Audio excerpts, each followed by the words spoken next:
Hello, everyone, and welcome to this week's episode of In Lay Terms. This is episode 252. We are airing on Saturday, January 31st. It's the last day of January, and I'm joined by Mr. Michael Harris. Michael, how are you? I'm doing amazing today. Thank you for inviting me onto your show, brother. Appreciate it. And anytime, I should have reached out to you earlier. We did a space Yeah, it's been together. it's It was been a couple months. yeah, and the I'm still exhausted from the April election. How are you from the by-election?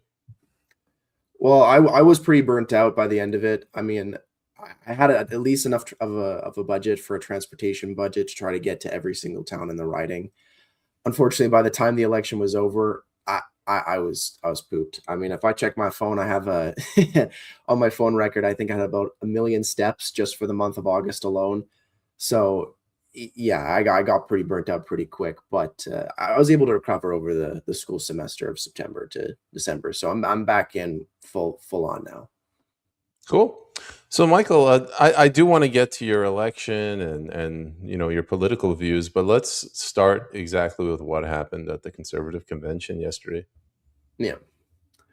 So actually, this is the first thing that I actually did when I was done the election in early September, when the Conservatives announced that they were going to have their big fancy convention here in Calgary, which is exactly where I go to school for the University of Calgary. I thought, that's perfect timing. I could just take the C train down to the BMO Center and be able to participate in this event. I've never had a problem with participating in conservative conventions before.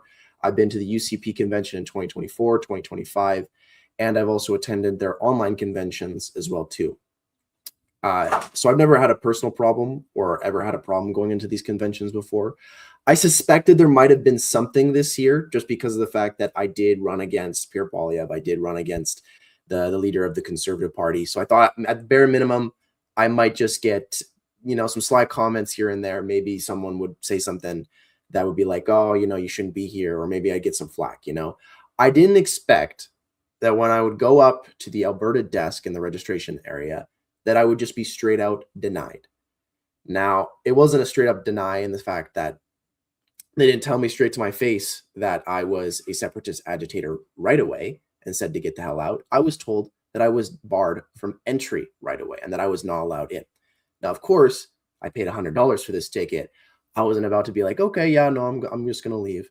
I asked, why am I barred? I paid for an observer ticket. I followed all your rules. I want to know a reason. And they didn't want to tell me. So I asked, okay, well, I would like to have I basically acted like a Karen. I was like, hey, get whatever communications guy you have, get them down here. I want to speak to them. I want to know the exact reason why I'm not allowed inside of your event. I paid for an observer ticket. I understand I don't have membership rights. I just want to be able to speak to everyday people and everyday conservatives.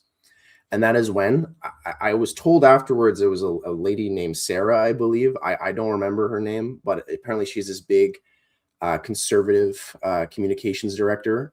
And she told me that I was a separatist agitator and that I was not welcome in a conservative event and told to basically please leave the building. And at that point, I just was like, okay, well, I know I'm not going to get in.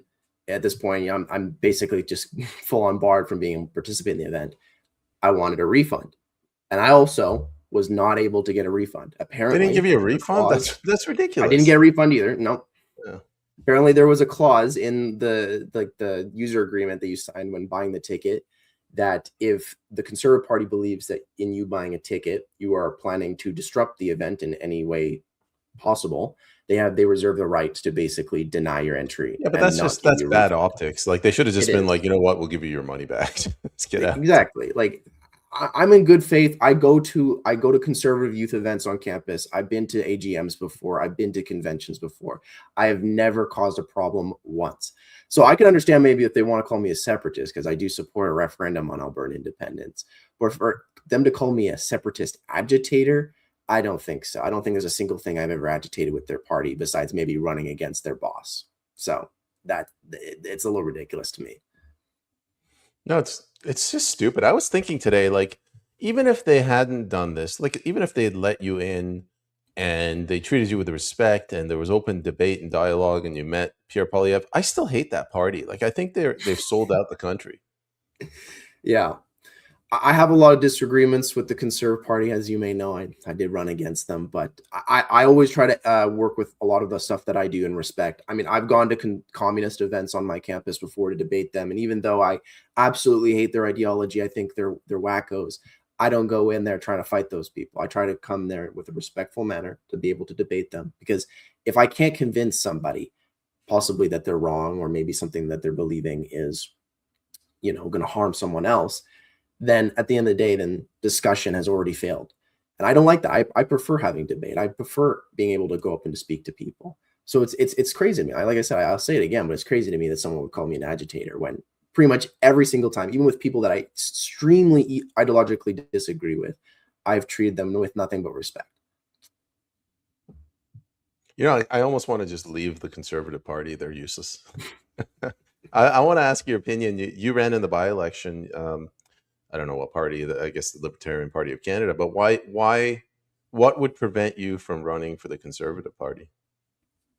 Well, actually, me and a couple of my friends actually tried to run for the Conservative Party in Calgary Confederation, Calgary Skyview, where they were actually offering opportunities for university students to apply to become MPs.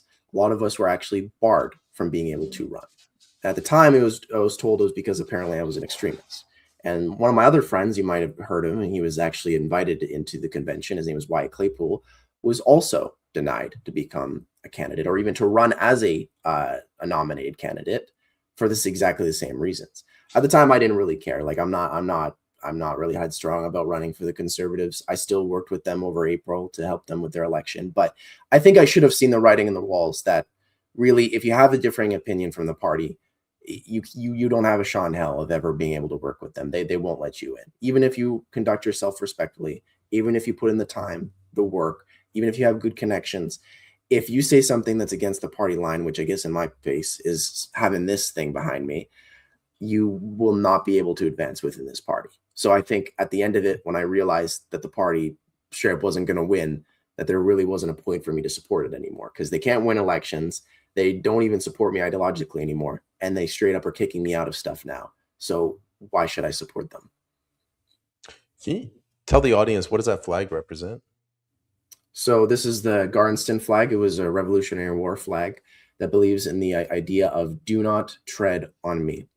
Now, of course, this has had many meanings over the years, but libertarians believe in the belief that it represents individualism, the belief that you are your own, basically your own king, your own president, you're in charge of your own life, and you shouldn't have a government boot basically dictate your life. You're an adult, you know how best to run your life, and as long as you're not trying to hurt or harm someone else, why not? Why not allow you to be in control of your own life? Yeah, but so it's more of a flag of opposing oppression, opposing authoritarianism in that way. How is that extreme, though? Like, how could they say that you're an extremist? You're a libertarian. I think it's because the notoriety behind this flag in the States is connected with a lot of groups that are more extreme. Like I think the Proud Boys is an example. They have used this flag before, even if they don't believe in what the flag means or what libertarian ideals believe in. At the end of the day, it's guilty of association. There's groups that use it that are extremists and vice versa. Anybody that is seen with this flag might be assumed that they are also an extremist, when at the same time, I just have it as just a standard libertarian belief, not some crazy militiaman from the States. The way I see it, I know they're calling you extremist. They want sort of a milquetoast candidate, like somebody that's wishy-washy, spineless, like a wet noodle. You can put him out in front of most Canadians, and they're like, "Yeah, that guy's nice." He would never say anything mean, even if it's real. If it's fact. I think that's what they want. Exactly. They want someone who's not going to, damage their own party line, not question them, not be able to go up against them in Parliament, or someone that, someone that has a differing opinion from Mr. Pierre Poilievre.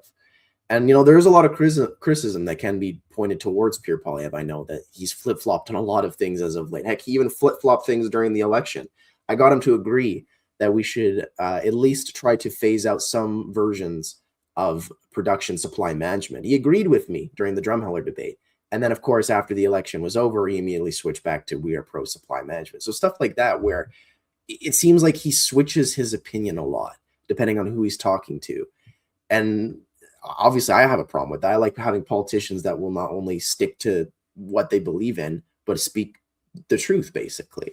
And I disagree with that. And if they think that I'm a threat because I speak out against that, then that's insane, in my opinion. Got a comment from We Are Charlie Kirk in the audience. They seem to be a party of the party and not the people. That's Yeah. a more poetic way of saying what you're basically saying. Like, you got the party line, and I get it. You know what happens? They have this belief that politics is a team sport, and you have to. Once a decision is made by the coach, the leader, you basically go along with whatever he says. Yeah, I mean, that might help win, but then you get situations where your country suffers.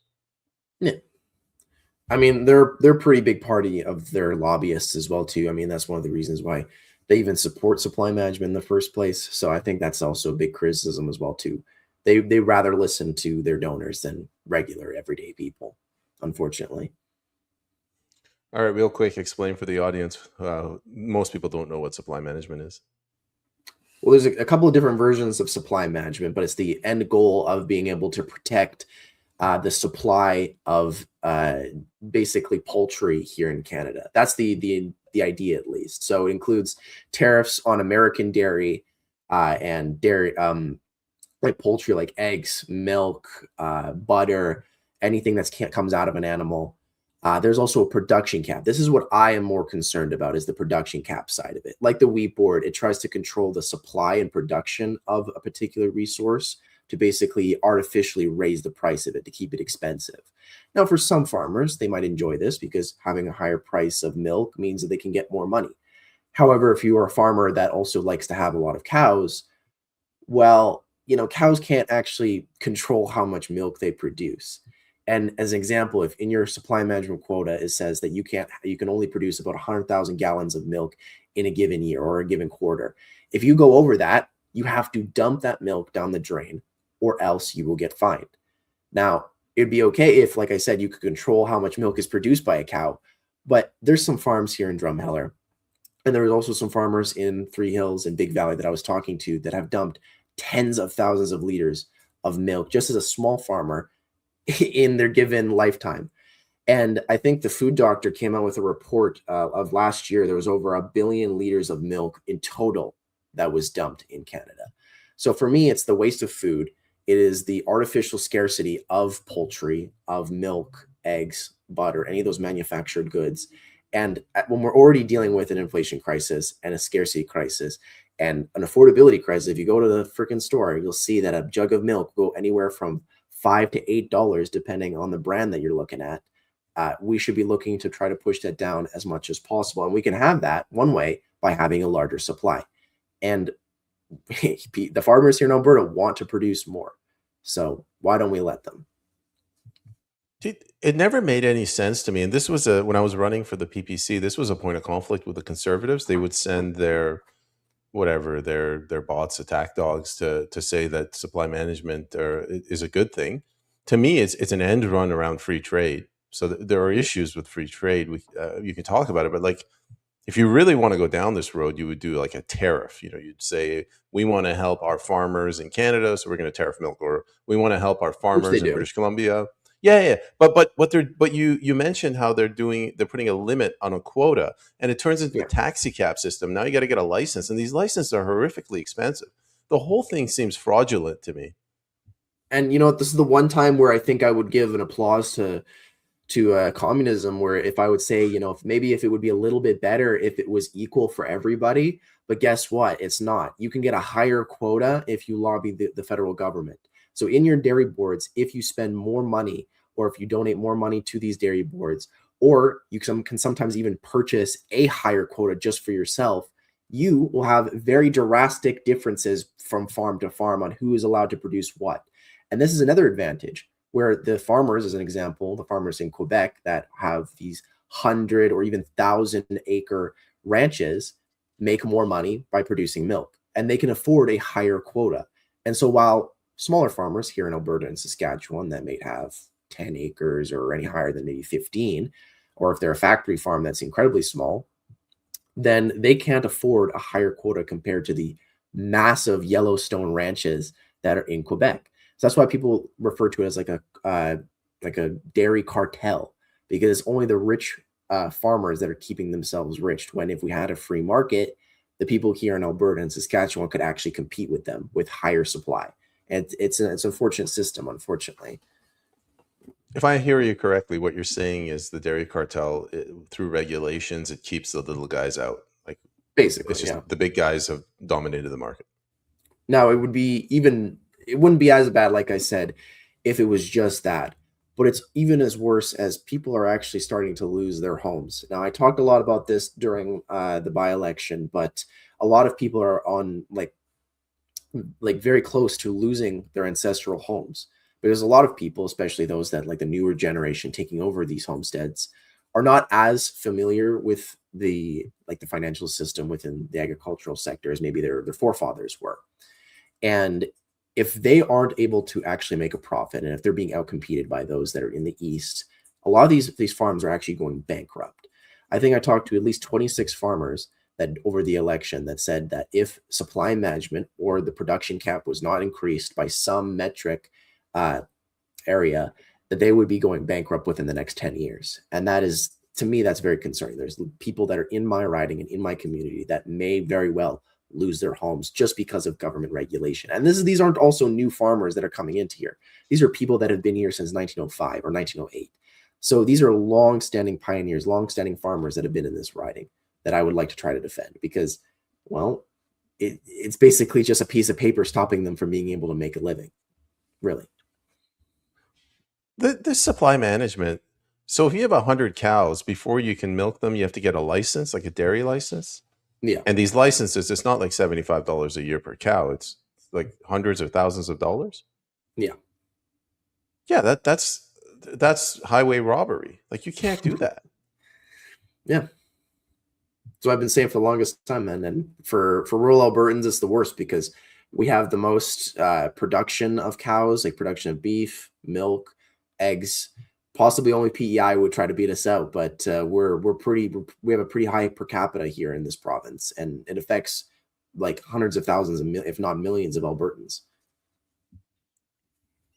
This is where my libertarian streak comes out. Like, you should have, if you own property, you own the farm outright, you own the cow, you should be able Yeah. to do whatever you want with your property on your land. But like, the purpose of government then should be to facilitate commerce, trade amongst people. Like, don't Yeah. steal my cow, don't take my money, you owe me money, give me money. But people, the weakness of man, they're like, oh man, farming is hard. Maybe I can, lobby my legislator to introduce regulations to make it so that I can survive. And then it's like a snowball effect from there. And it's not just supply management. The agricultural sector here in Alberta has been targeted from so many different directions. The one thing I agree with Pierre Poilievre on is the industrial carbon tax. That does affect farmers, those that are having to use like massive machines, or those that even though I don't personally like them, the factory farm owners here in Alberta, they use a lot of gasoline, they use a lot of fertilizer, they use a lot of pesticides. That's very heavily taxed. As well as this government also would like to push like very heavy environmental regulations on these farmers as well too. They think that if a cow farts, the entire world is going to end. So they put a lot of different regulations and taxes on those cows, making it so we should be moving towards, I don't know if the exact wording that they used, but it was basically like not real cows. They want us to move towards synthetic meat, synthetic milk, all the above, instead of actually coming out of a cow.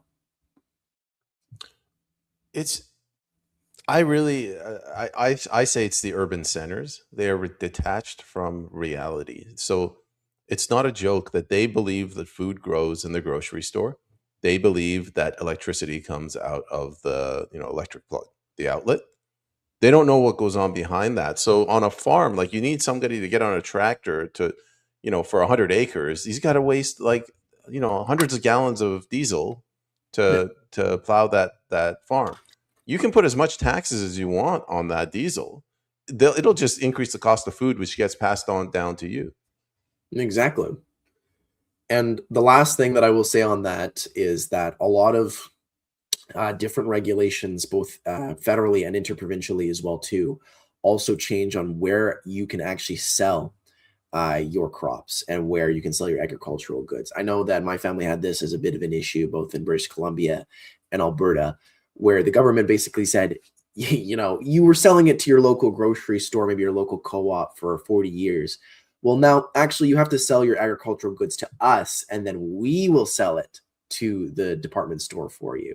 And if you're not okay with that, well, you can go sell your goods on the road or in the farmer's market. That's another problem that I have as well too, where you're allowed to actually sell your goods.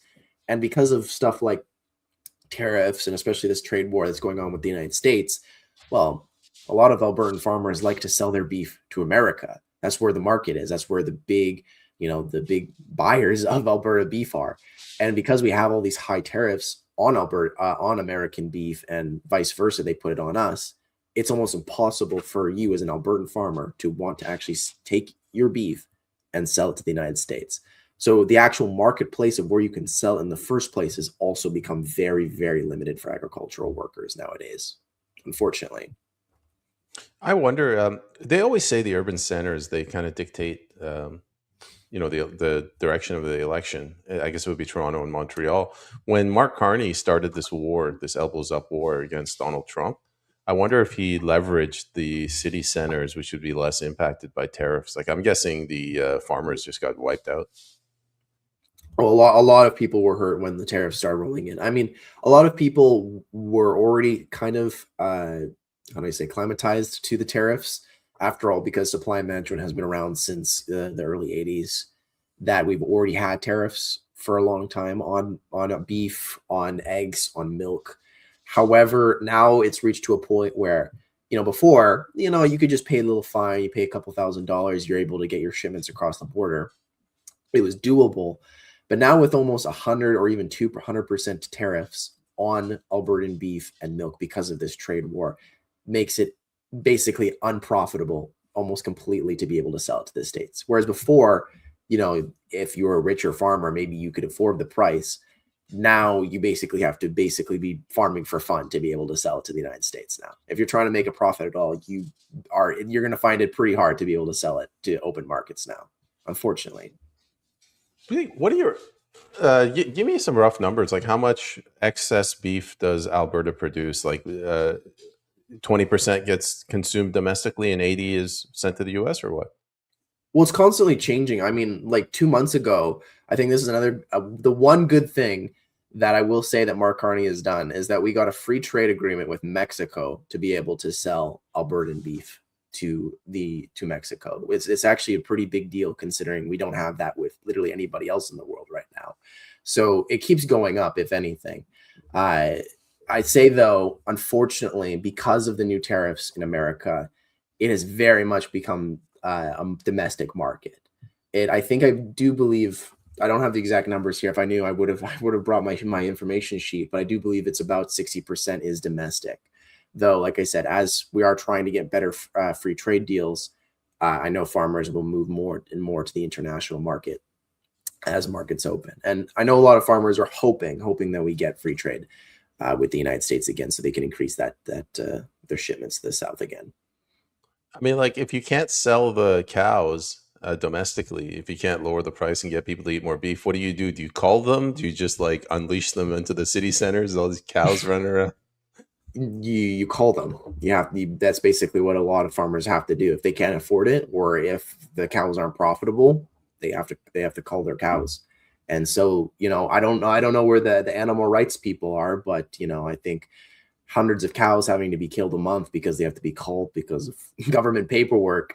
I think that would be something that some people would want to talk about, but surprisingly, they don't.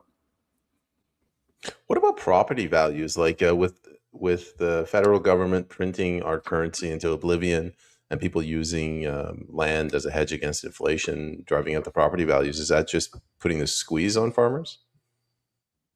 I didn't hear that as much as a complaint. I know in Alberta, a lot of our property taxes and a lot of our property regulations specifically are municipal issues. So if you live in a small town, like as an example, like Carbon, which no offense to the people of Carbon, it's not really a municipality. They don't really have government regulations there. And so if you're a farmer that lives in Carbon, it's pretty much the law of the land. It's whatever you decide goes on your land. I know a lot of the farmers that live like near I'm trying to think, the Okotoks, like southern Calgary. That's where it's like a big municipality where they have like large property regulations and property taxes, where they are a lot more like tailored towards having to deal with government regulations. They have to deal with higher property taxes.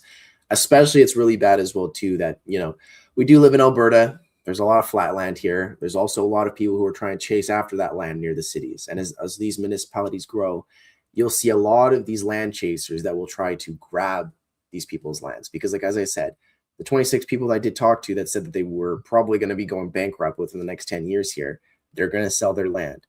And so I have to question sometimes whether or not the government might be doing this slightly on purpose to be able to get these farmers to sell their land to build suburbs. Now, we saw this in Drumheller in my town, where it was very predominantly either tourist-based or agricultural-based for their economy. And when the farmers near into the town started having to pay large property taxes, well, they sold off their land. And now there's rows and rows and rows of suburbs that are there now. Now, we could probably see this happening in Okotoks, Camrose, Three Hills, and of course, it's going to continue here in Drumheller. So that is a big concern of mine as well, too, especially with the land value, 100%. The governments just hate anybody that's independent or entrepreneurial. So they want consolidation. If you're an accountant, they want you to consolidate to one of the big firms. Same thing with architects, doctors. You don't see private practice anymore. And farmers, like individual independent farmers, they're like the number one threat to the government, because you guys could literally live off the land. Yeah.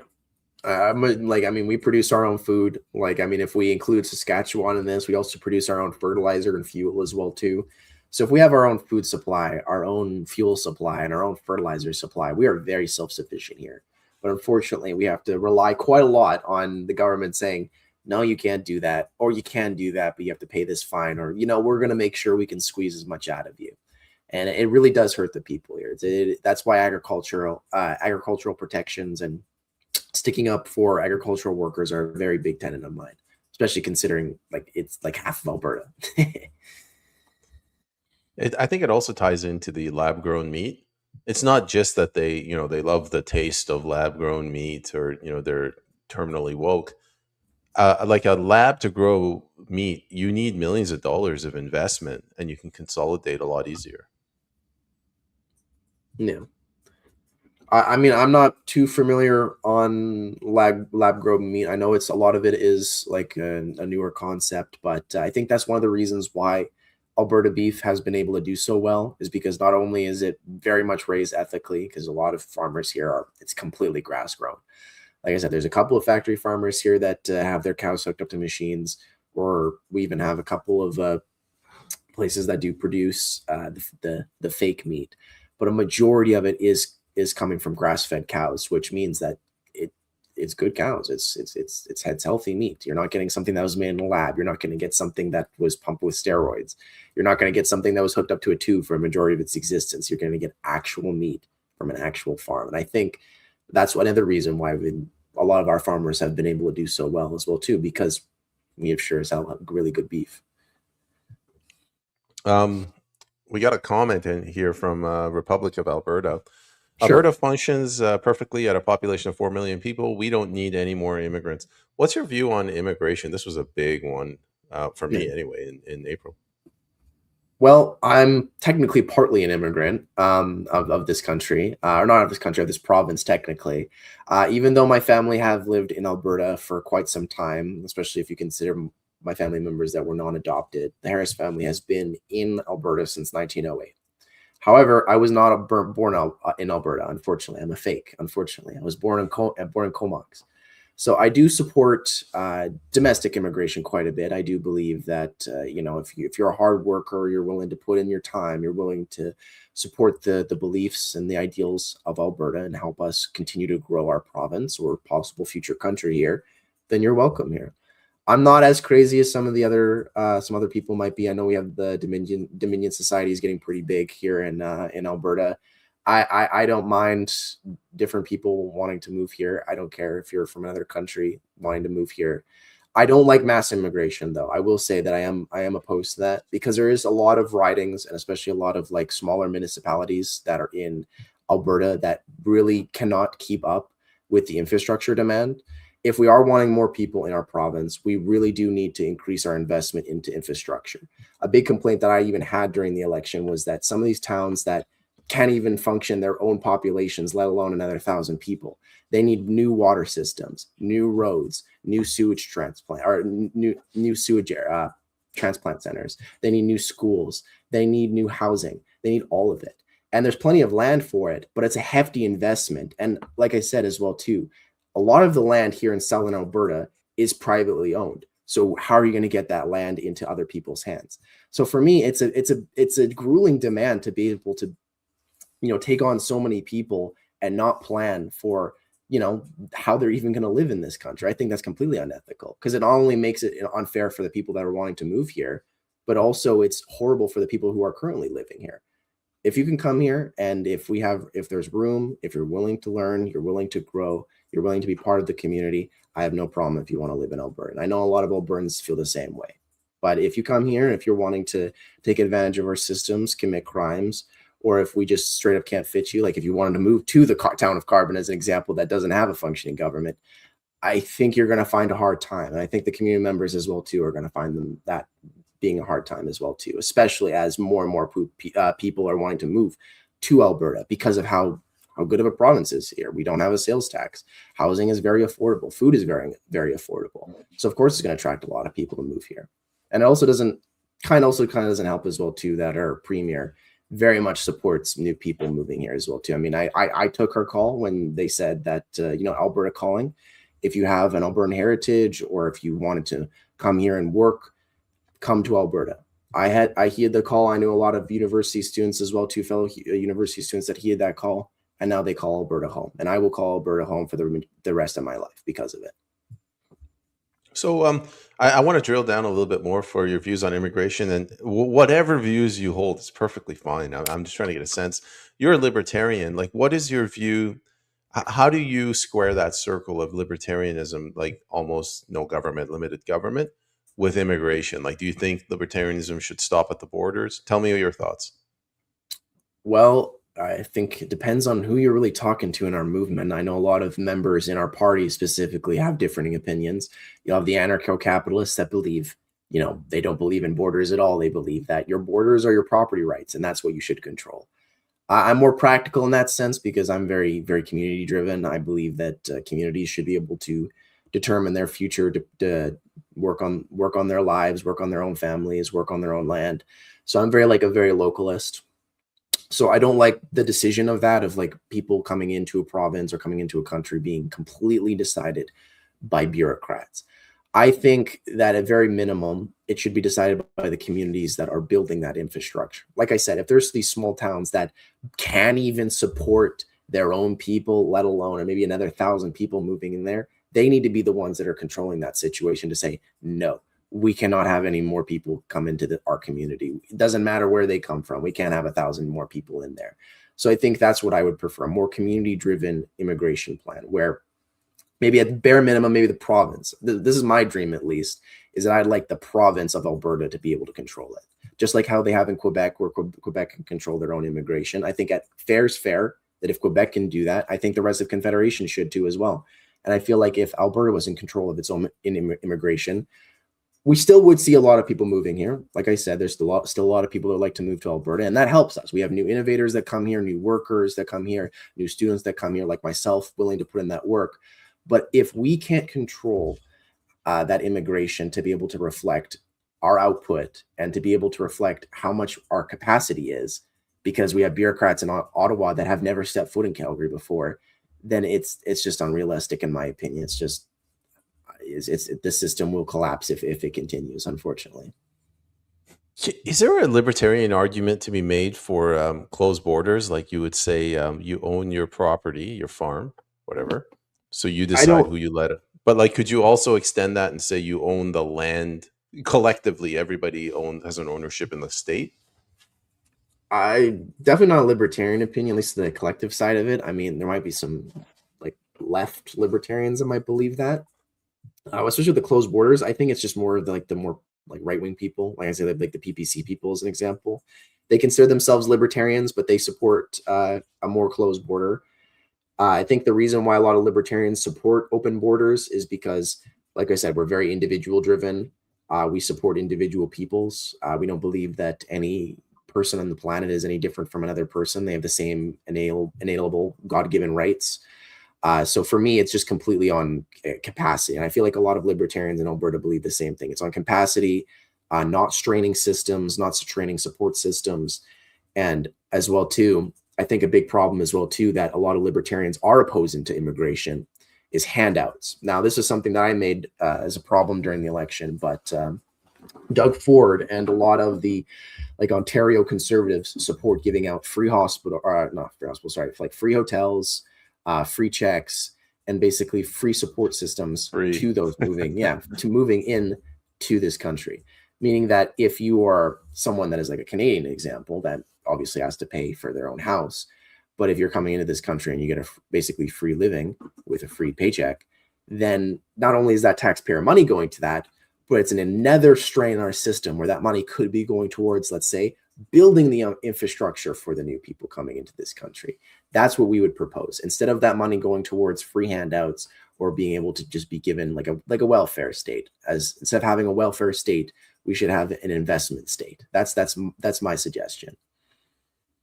Yeah, like so I obviously I ran in the April election, and it was really frustrating. So I'm telling people, I'm like, listen, if you cannot have mass immigration and a welfare state, like you can't take my money and import a whole bunch of people that are going to use that money.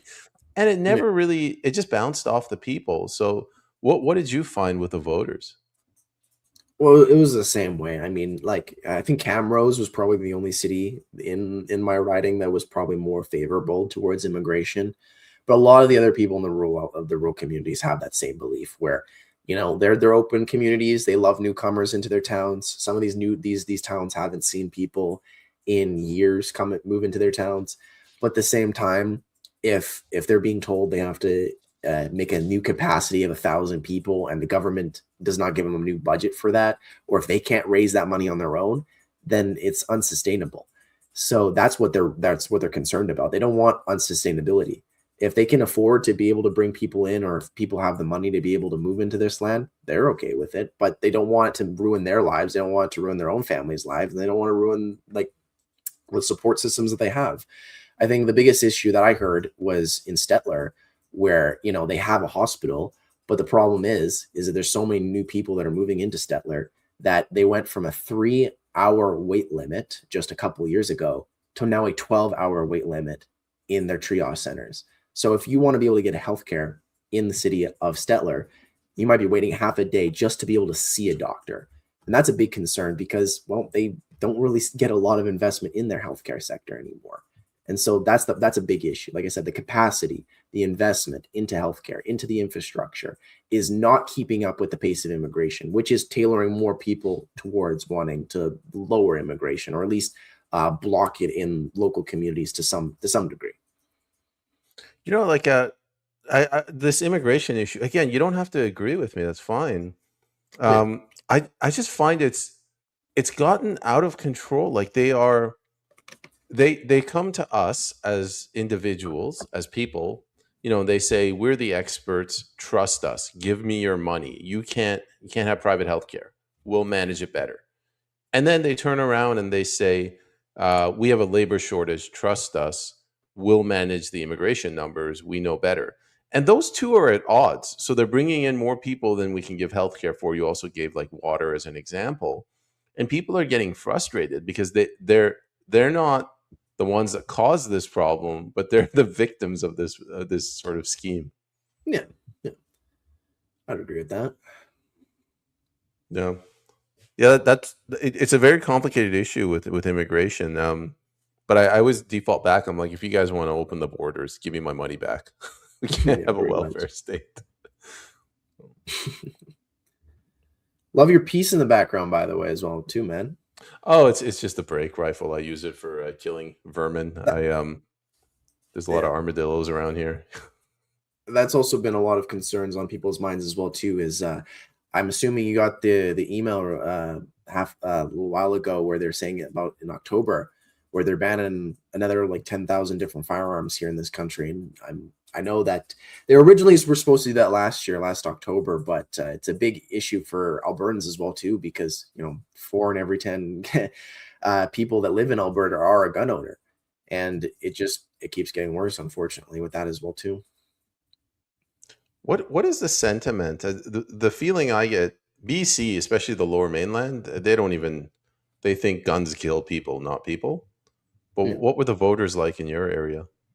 Oh, they were very much in support of guns. I mean, I made a big piece about this during the Drumheller debate, but there was a man from Carbon, his name was Jimmy, who used a firearm in the home in the process of self-defense, where someone was trying to break into his home because, well, Carbon does not have an RCMP like station. They don't have a constable that's parked in their town.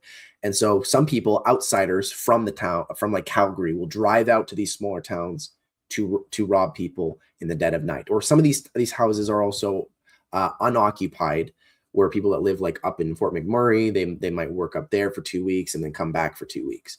Anyways, he was getting robbed in the dead of night. Someone broke into his house, bashed his window, came in, and he shot off a warning shot to scare the guy away. And it succeeded.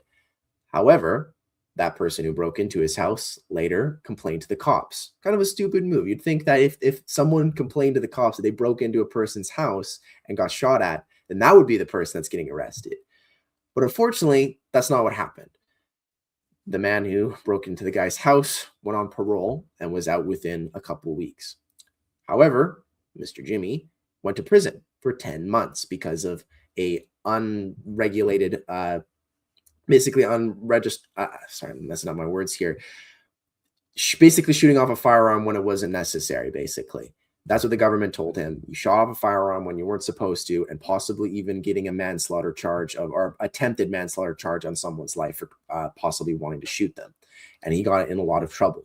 And a lot of the people in my writing are of the exact same mindset. They believe that if you come into your home, that your home is your castle, that you should be able to protect it, especially when they cannot rely on police services or RCMP services to be able to protect them, because they live in towns that are hours and hours away from sheriffs, from constables, from an RCMP center, and they need to be able to protect their homes now, whether it be with a bat, whether it be with their fists, or even as like if they believe necessary with a firearm, they should be allowed to. And a majority, I would say a majority of the people that live in rural Alberta, especially rural Battle River Crowfoot, have that sentiment. I think that's one of the reasons why Mr. Pierre Poilievre supports castle doctrine now, because I think he came to the same conclusion that I did. He went around during the election, talked to people, and saw how many people have been screwed over by the fact that they can't protect their own land, protect their own home.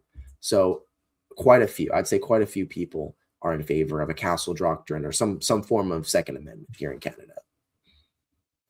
Penny, for your thoughts. Why do you think that the judges and the legislators are doing this, punishing people that are trying to defend themselves? Well, we have a very anti-gun administration right now. I mean, every time something happens in the States, the liberal government and the liberal voter base will push towards more gun restrictions, more modifications being banned, more frames of firearms being banned, new different types of ammunition and shells being banned every single time. So when you have an administration, Justice Department is very, very well tailored against domestic citizens owning guns, then you're going to see this. You're going to see a lot of domestic citizens that use it for self-defense, use it for hunting, use it for sport, or just even have it like you have it right now, just on your shelf. They're wanting to push against that. You're going to get a lot of people that are going to get in trouble. And as an example, the man didn't even get hurt. Like I said, Jimmy just shot into the air to scare the guy away, and he got an attempted manslaughter charge. Didn't even hit the guy. That is the state of our current judicial system in this country, and it's absolutely ridiculous. In BC, if you have a pocket knife, any knife, if you have a Yeah. knife with you and with the intention of doing harm on someone else, that's illegal. And that seems like it's logical if I take a knife to stab someone, but that harm also means if I'm defending myself. If I say to a cop, I have this pocket knife because I want to defend myself, I go to jail. It's not just with firearms. Firearms are low hanging fruit, but like, I guess same question. What do you think this is? Is this just a drive towards communism? Well, pretty much a drive to authoritarian government, the very bare minimum. Any government that wants control over its citizens, the first thing it's going to do is take away your right to defend yourself against the government. It's going to take away your right to defend your own land, your own property from unjust government. And of course that includes guns. So if the government and this administration for the last, now it's been 11 years, tailoring towards removing more and more guns with less explanation on why, like I said, you can always explain to somebody. Any old person will probably agree that you shouldn't probably own a minigun, even though maybe I might want to own a minigun. It's begun to a point where they're starting to ban a lot of firearms that are not even close to what a minigun is supposed to be. They've neutered guns so much to the point where guns can actually only have a magazine capacity of 4 rounds, even if it's only a semi-auto. And you have these single shot rounds or single shot guns like a 308 hunting rifle that usually can fit anywhere from 10 to even 15 rounds in a mag, unfortunately have been neutered so much to the fact they can only have 2 rounds in total. And if you go over that, you can get fined for that. And what's happening in October is an increase of that. They want 10,000 different changes to the firearms in Canada, where they want different versions completely banned, where you have to give it back to the government or you're going to go to jail. Or, your gun's going to have to get neutered. Lower capacity mag, lower capacity round, lower capacity gun, or a lower fire rate. Automatic guns are completely banned in this country. I think there's some versions that are still legal that you can have 2 or 3 rounds in the magazine, but I believe they're all going to get banned here in October, the remaining ones. But the problem is, like I said, it's been year after year where the government keeps putting more and more restrictions, and they don't kid yourself. They are pushing for a net zero of guns in this country. It'll come to a point where they want every single one banned, 100%. Well, they ultimately want to disarm the public. There's many benefits for disarming the public and from the view of the government, but the way that they're doing it, rather than doing it outright, we're going to disarm, they're making it impossible to have guns through these regulations, right? And what's going to happen is what happened to the Coots 4. Like, they make a regulation. You can't. Here's an argument. If you have more than 4 bullets in your magazine, the 5th one can't be in the chamber. That's just a ridiculous rule I just made up. Yeah. And you don't know about this rule. You forget about it. You get arrested with what you think is a legal gun. And then boom, they do a press release. Peyman Askari caught with multiple illegal fire alarms. And people think it's like a minigun, right? Or a bazooka or something. Yeah. And like I was just saying, they keep putting more restrictions on these firearms, and it's not even like big guns. Like they'll see the black stock, and people in Ontario will get scared, where they think that it's like you're just saying, like a minigun, when those guns that are like that capacity have been long since banned in this country. And at this point, like I said, they're already against self-defense. They're going after hunters. They're going after people that use it for sport. And it'll just keep getting worse in the coming years here. Yeah, but like, I was at the We Unified conference in Calgary, and there was a guy that was a gun advocate, and he said it's not going well. Like, no matter what they do, they can't stop the federal government, and they're not getting enough support from the public. Like, what do you see on the ground? Like, are you winning this battle, or are we losing? Oh, we're losing, because like I said, the legislation is already coming in, whether we want it or not. This administration is going to be banning 10,000 new types of firearms in October. There's nothing they can do to stop it. The only time that we've actually been able to successfully fight back against it is when we make a large amounts of noise. I know that prior to Mark Carney, we had Justin Trudeau, who was wanting to do exactly the same thing. Last October, it was actually last October, the guns were actually supposed to take into effect. They've actually pushed back this legislation quite a bit because there was an outcry. There was going to be an election, and Justin Trudeau pushed it back because he knew that he was going to lose all his Liberal MPs here in Alberta and Saskatchewan if he kept going on it. Now Mark Carney is closer than ever to a majority, And he doesn't, I don't think he really cares about Alberta and Saskatchewan for seats anymore. And so he can push it through basically unimpeded. And if the Liberals are able to gain a majority government here, and we have Carnegie-Geddon, as I would like to say, in the for the foreseeable future, then yeah, it's we're losing. Unfortunately, it's going to get worse. Unfortunately, I think the big problems with it is that there's not any organized fronts. There are like large outrages when it does happen by the community standards, by these towns that talk about it, but we don't have like an NRA. We don't have a big gun lobby group. We don't have any big like supporters of guns. Like we have like the firearms I'm trying to get the name, but there are smaller groups that exist here in Alberta. I do follow them on Twitter, but they're not big. They're not to the size there is in America. Whereas if the American government says we're going to ban 7.56 ammo in California, as an example, there's literally 500,000 people ready to go to fly to that state and start protesting, start being boots on the ground to be able to fight for that legislation. Here, we do have groups that do fight out against it, but they're no more than maybe a couple thousand people. I think that's the problem. People that are gun owners in this country need to get organized. They need to get organized to support firearm rights. And that's another reason why I support a referendum on Alberta independence and a possible start to a new country, because then we don't have to deal with the dictates of Ottawa anymore. Then we're able to make our own rules, make our own firearm rights. In that sector, we are winning. Because if we are able to form our own country, make our new land for ourselves with new gun rights, we can establish that within our constitution right off without having to hear from Ontario or from Quebec saying that we need to ban more firearms. And in fact, we can actually start bringing some back. That's the hope. That's the dream. Make miniguns great again. Yes. Bring back bazookas. I had a buddy, he's from South Africa, and he lived on a compound, electrified fences, and he had these Jeeps with machine guns on the back. My friend went and visited him. He's like, what the hell, man? What's with all this stuff? And he's like, well, there's civil unrest. He was an old, a white South African, and I guess he was in an all-black neighborhood. Yeah. But I don't foresee that happening in Canada. Tell me, what do you think is going to happen with the referendum in Alberta? Do you think it's going to succeed? God, I hope so, man. I've been talking to a lot of people, especially in my writing. A lot of them are first and foremost in favor of the referendum in the first place. They do believe it has come time that Alberta deserves the right to decide its own future, whether that answer be yes or no.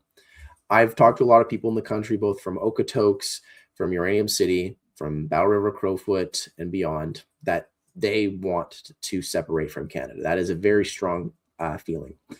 However, the fight remains in the cities. Red Deer, Calgary, and Edmonton are still very big battlegrounds for being able to fight for independence.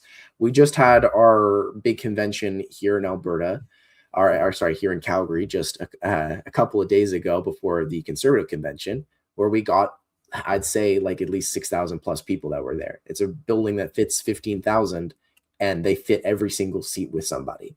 It wasn't shoulder to shoulder, but there was quite a few people there. A lot more than a lot of these other events that have been happening across Alberta. So I'd say there's still a growing appetite for it. There's quite a lot of people that do support it. Is the battle still continuing to convince more people? 100%, because the battles in the cities, like I said, in Edmonton, Calgary, and Red Deer are still ongoing. And I'm in no small part trying to help on city grounds, because in campuses here in Edmonton, Calgary, and Red Deer, try to limit a lot of like outside political action. But we've been pretty successful in that regard to be able to get canvassers and to be able to get some basic talks to talk about the possibility of independence on Albertan campuses. And I think that's the biggest victory that we've achieved so far, is that we're having a conversation about it. The referendum is 100% going to be happening. Now we got to see what the actual mood of the people are, whether they decide we are going to form a country or that we're going to stay. And that comes down to us. It's going to come down to our hard work to make it happen, to inform people that not only that the referendum is happening, but it's a good thing that we're leaving. I could just only imagine the refugee crisis that you're going to get if you guys actually separate. You're going to get like 10 million Canadians just rushing in. Yeah. Yeah, There's yeah. been quite a lot of people as well too. I mean, there's a lot of people online, like from Saskatchewan and British Columbia, especially with the new property rights that are happening in British Columbia. A lot of farmers have said that they want to join Alberta, and I think there's been some communities in British Columbia that have said that they're just going to straight up leave British Columbia and join the Albertan Republic. So it's a movement that's happening all across Western Canada. I think we're seeing a return somewhat of Wexit a little bit. I always joke, you should just draw three nipples around Vancouver, Toronto, Montreal, and you call that sucky Canada, and then everything else is new Canada, and then you got peace on earth. How about we let Toronto secede? We'll let them have their free economic zone of Toronto or the GTA. Just let them do their own thing. Just wall it off. Yeah. Yeah. 20-foot high barbed wire, razor wire fence. I think that would solve all of our problems. And I know, Yeah. I know in Quebec as well too. Their referendum their independence movement is also getting some traction as well too. There might be a separatist government there that gets elected here in October. Yeah, but with Quebec, they're just butthurt that Alberta is stealing the spotlight. So they're like, "Hey, we're the OG separatists. They're coming back," and the government's not doing too well, the current one. So they've leaned heavily into Marxism and communism. They're trying to change the Quebec constitution. Third time's a charm, man. Let's see what happens. Yeah. All right. Well, Michael, I guess in wrapping up, could you maybe tell people how they can get a hold of you? Well, I'm pretty big, like quite a lot of different social medias that you can contact me on. If you'd like to reach out to me by email, you can reach out to me at michaelharris25@shaw.ca. Even though I am young, I am old enough that I do use Shaw.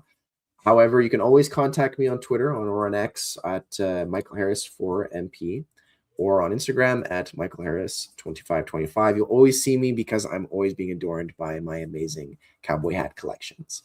But my contacts are always open. If you want to just come for a chat, if you'd like to debate, or if you'd like to help organize here in Alberta or in Canada for the fight for liberty, for the fight of individualism, anybody is welcome to come and support. Thank you for your time, man. Michael, man, thank you so much for coming on. Again, I'm really sorry it took so long to reach out to you. Life just got in the way. It's all good, man. And I guess on behalf of all Canadians, I want to thank you for, sacrificing your time and actually running for public office. You did the right thing. Thank you. The fight continues, man. It's not ended just yet.